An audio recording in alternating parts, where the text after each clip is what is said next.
June. And my brother passed away last November. And both times the department and the division were there with flowers and plants for us.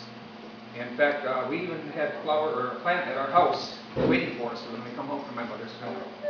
So, and Lindsay, that reminds me, if you want to see how you can get that envelope for the flower fund going around one more time, I think I could put a few dollars in there. So, I'd also like to thank my wife, Mary, who's put up with a lot for my career. That's for sure. Amen. Whoa.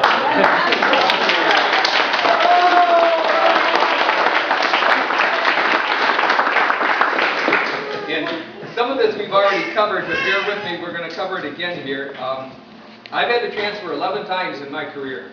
9 of those moves was, there's the transfer, or there's the door. And I kind of had to do it. And Mary was a social worker at the hospital in Grayling, and so she maintained a house there while I was going all over the state. And finally, when I was lucked out, I don't want to call it luck, I was fortunate enough to come to Gaylord. Then I was fortunate enough for Mary and I to live under one roof. But everybody teased us, and they says, you know, you got to remember, this is 29 and a half years ago. Everybody says, you know, they says, most kids have already lived together for several years before they got married. They go, you idiots, you guys didn't even live together after you got married. And once we were all under one roof and doing okay and everything, we decided that it was too late to change, and we might as well just stay the course. So that we did.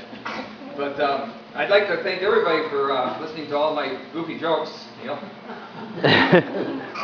If you want to elaborate, Neil, do it on your time.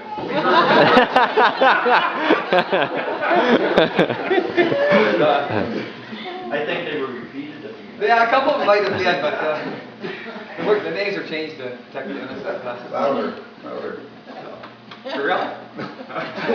Oh! I know, Dave. I know exactly where you're going. But I won't miss times like when I went over my waders in November when we were stream shocking on the Sturgeon River. Remember that, Pat? And of course it had to be in the morning when we're stream shocking, not in the afternoon when you're about done. And of course those were days that I didn't bring clothes with me for a change in clothing. And so I would have to wear those wet clothes and those wet waders for the remainder of the day. I'd get home and I could hardly walk sometimes. Mary created these rice bags that they're essentially a sock, right? Full of rice, you stick it in the microwave for a minute or whatever to get her hot. I'd jump in bed and she'd put a couple of rice bags in there with me to thaw me out. So it did work. But I won't miss rolling over the Akiak River Bridge backwards with my tilt bed one year when the brakes failed. And come crashing down in the trees. I didn't lose the dozer, did I, Harold? No. We had her bind her down pretty good. After a half hour, I turned around and wondered Yeah. where they were.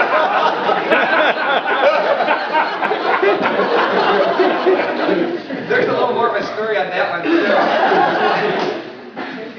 Harold had the tilt bed with all the nets.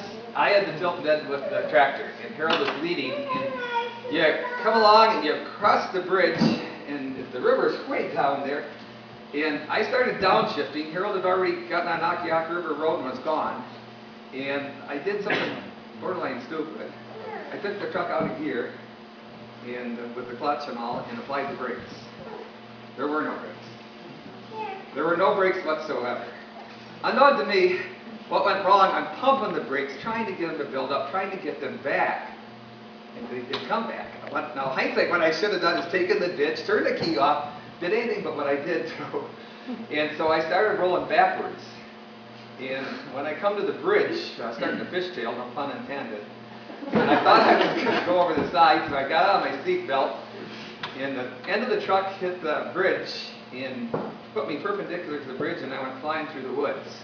And I come down, and it's like, well, now what do I do? Now the truck won't run. I can't even call Harold. But about 20 minutes later, he come back because it's like, you should have been here by now. And the next day, we went with another truck, low boy and everything, and we loaded everything up. And what had happened was the brake lines had rusted right out. In fact, it was Forestry's tilt bed, and they weren't supposed to get a new truck until January, but they said to me, thanks, Brian. Because of you, we can get a truck now. So, but